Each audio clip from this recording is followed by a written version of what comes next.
Hi mga ka-sweet bake! So for today's video, samahan niyo akong gumawa ng Barbie theme cake. So para sa size ng ating cake board dito guys, gumamit ako ng 12 inches and yung cake natin is 6x4. So yung tip na ginamit ko dito is yung small na 1M tip. And ayan, maggagawa lang tayo ng ganyang paroset dito sa ating cake. Actually, nagawa ko na tong design na to guys. So ayan, for the ulit lang talaga tayo. So ayan, ang flavor nga pala na ating cake is vanilla. And dito guys, para hindi mag-slide yung ating mga cupcakes, naglalagay ako ng glucose syrup doon sa ilalim. And ayan, okay na yan guys. So dito naglalagay na tayo ng caramel toppings para syempre mas masarap pa yung ating cupcakes. And then gagawa lang tayo dito ng paroset. So ayan, ganyan lang talaga siya kabagal guys, para syempre mas maging maayos yung ating pagpapipe.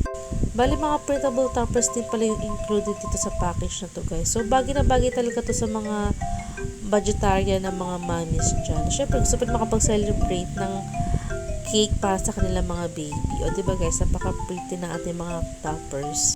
Kahit toppers lang yan guys, sobrang ganda ng naging outcome ng ating cake. And isa rin sa bestseller natin yung vanilla cake.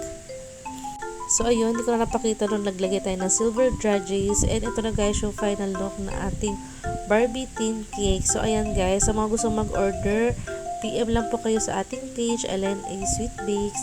Yun lang guys, thank you and bye!